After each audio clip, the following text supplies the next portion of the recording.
Hi everybody, it's Bob Takano, weightlifting coach. This video is going to discuss the proper technique for executing the clean and jerk. Now, the clean and jerk is the lift in which the greatest amount of weight can be lifted overhead by a human being. It's just as technically precise as the snatch, but most people don't find it to be nearly as challenging. Probably because you're not putting your entire body under the bar in a squat position from which it's difficult to escape. Now, because the weights lifted in the clean and jerk are relatively heavy, it puts a lot of stress on the body.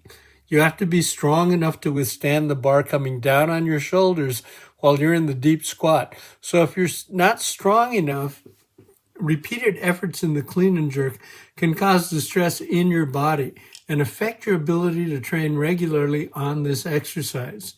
So keep in mind that the number of repetitions you have to learn the movement was limited because of the stress it places on your body.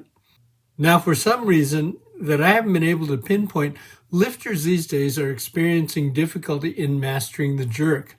I think if we were to seriously analyze the technique of the jerk, you would find that it's less complex than a clean or a snatch.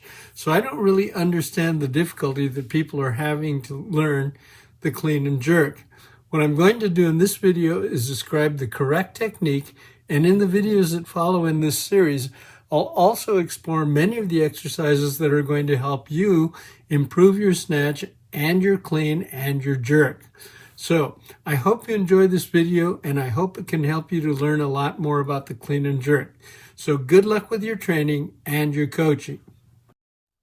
Right, so let's talk about the clean and jerk, which is going to be the first lift in the 200 series in this particular group of videos. And this is the lift that's going to win the placings. I think if you look at the results of major weightlifting meets, you're going to find a higher correlation between the placings of the clean and jerk and the placings in the total. So having a big clean and jerk is really an advantage and something that you need to practice, learn the skill of, and master the event if you're going to become a great weightlifting champion or the best weightlifter that you can possibly be. The first part is the clean, which is getting the bar from the floor up to the shoulders, but there's a couple of things that we need to consider beforehand. First of all, compared to the snatch, we're dealing with a weight that if your training is proper and you're well balanced, it's going to be 1.25 times heavier than the weight of the snatch. And in the snatch, the dynamics of catching the weight are affected by the fact that you've got 3 more joints that can make minor adjustments that would do a little bit to lessen the impact on the torso.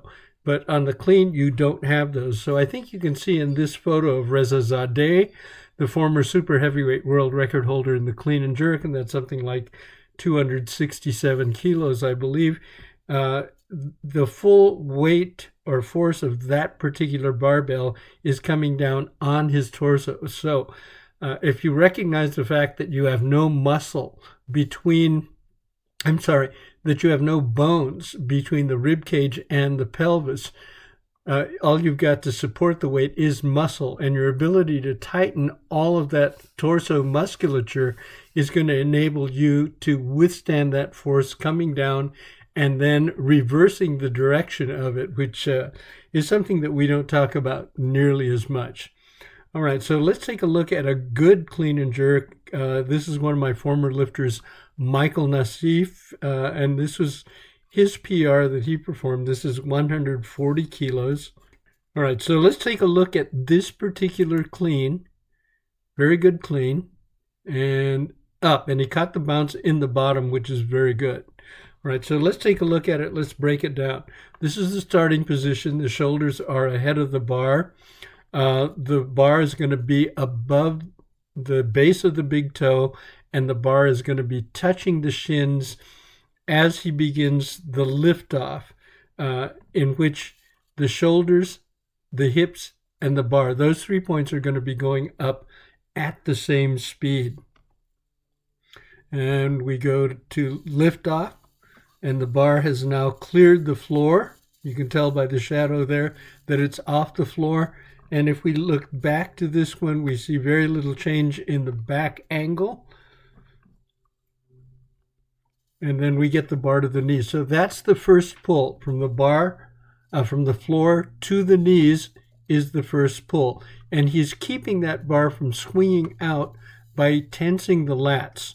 Okay, you don't do it by bending the arms, you do it by tensing the lats. And now comes this transitional phase where we go from the bar at the knees to power position. All right, so now what's happened is the bar is actually slowed down slightly as it goes from knees up to power position.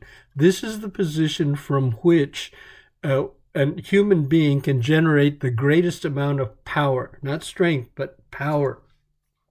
And from this position, he can extend his hips, extend his knees, and plantar flex the ankles, and then in a very minor way, use the traps to get as much speed on the bar. And you need to think of it as bar speed translating into bar height. Don't get preoccupied with bar height, but think about generating bar speed. And now we've extended the hips, the knees, and I want you to pay attention to the fact that his head is pretty much looking straight ahead. And if we take it one little step further, now we add the shrug of the shoulders. The head is still in position. What I want people to think about, and what I advise my lifters to do, is to concentrate on leading with the hips, not leading with the head. If you lead with the head, you're liable to throw your head back and put all the force on the heel and not on the ball of the foot. You have to be on the ball of the foot in order to get this full plantar flexion. And if you get the plantar flexion, then you're going to be able to extend your hips fully. This is called the unsupported phase. So we've generated all the speed that we can on the clean. And now at this point, the bar is moving up out of momentum and he's going down. Now, as you go down, that's the point at which you move your feet. Do not move your feet before you are going down. You need to keep your feet in position to get the full benefit of extending hips, knees, and plantar flexion of the ankles. So his feet are moving, skimming to the side. We don't want to lift them high off the floor, but just skim them off the floor into the squat stance. And this is called amortization. So he's gotten his shoulders under the bar, and he's going to try and slow down the descent of the bar without allowing his torso to collapse. And he hits bottom. That last one, it looked like it was close to bottom, and now it's at bottom. And what happens at this point is the bar flexes, the ends go down, and then the ends of the bar begin to come up. And at that point, you want to begin to front squat out of that deep position. And you can get quite a ways up at that point, and then all the way up in the stance. And I want to point out one thing right here. The knees are not locked, okay? They're not locked. The rules say that you have to have your knees straight, but they don't say that they have to be locked. And the reason you don't want to lock them is it places undue pressure on your low back. So keeping the knees unlocked is going to keep pressure off your lower back. All right, so now we'll go to the jerk. How do you perform the jerk? The jerk wins meat. And if we look at it, the biomechanics of it, it is really the simplest of the three weightlifting movements. It's less complicated than a snatch or a clean. But for some reason, people seem to be having a lot of problem with the jerk. So let's talk about what happens in the jerk. And let's take a look at a full clean and jerk. This is Lindsay Valenzuela. I coached her a few years ago to a silver medal at Nationals. And she's making a very good lift right here. Catch and stand. Big pull, catch it and stand. Get out. Come on. Not an easy recovery, but she gets up with enough strength in her legs, and there's a good jerk. Locked out overhead. So let's take a look at the mechanics of what takes place. This is starting position, and again, I know the knees are not locked. And the reason that I coach that is if your knees are locked, and you go to dip for the jerk, the first thing that's going to unlock are your hips, which means you're going to be inclining forward. So at that point, you're adding a forward horizontal vector to the lift, and that might end up putting the weight out in front. You want the weight going up straight. So that's why I advise going up to this unlocked position. And try not to make it too obvious, okay? If you stand from the clean and you immediately go to the unlocked position, you're ready to start the jerk. Don't go up to knees locked and then unlock. Okay, the dip, you want to go down so that the degree of bend in your knees is the same as what you find in the power position in the pull. If you go lower than that, if you bend the knees more or you bend the knees less, you're not going to get as much leg drive. And you have to get a big leg drive if you're going to make a successful jerk. Now, I have to add at this point, Lindsay was a volleyball player, and so she knows the mechanics of jumping, and she knows where that degree of knee bend is. So I didn't have to coach that. She already had that figured out. And most people, if they've been in sports, they understand how that works. All right, and this is a full extension, and I would like everybody to try to achieve this where everything is extended, hips, knees, plantar flexion, and she's shrugging right here to drive the weight overhead. And the goal is to get as much speed on the bar going straight overhead as possible. And now, all right, this is a very important shot because I think it illustrates something that we need to pay attention to. The bar, when it starts out, is in front of your neck, and we want it to end up in front of your head, but we don't want to move the bar horizontally. So what we have to do is move your torso horizontally so that it goes forward just slightly. And the way we do this is by skimming the back foot so that it gets traction before the front foot. All right. So both feet, if you take a look at the biomechanics, both feet move the same distance, but the back foot moves faster and the front foot moves slower because you pick up the front foot a little bit more. And there we see what happens when both feet have landed. And this, by getting traction here, the athlete is pushed forward under the path of the bar. So we get the bar directly overhead with footwork, okay?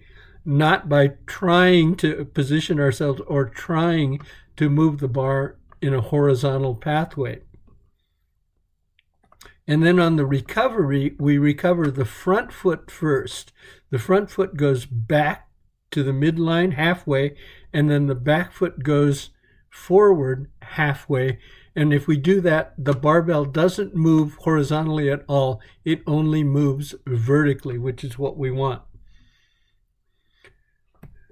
Okay, so the front foot has come back, and now the back foot goes to midline. Oops. And then from that point, when both feet are on the line, then you can get the down signal to lower the bar. Now, there's some numbers that you need to be aware of as you're training, and you can set these as kind of goals that you want to get to. You want your back squat to be in a ratio of 1.31 to 1 to your clean. Your front squat to be at least 1.05% of your clean. And the snatch to clean and jerk should be around 0.8 to 1. That's snatch to clean and jerk.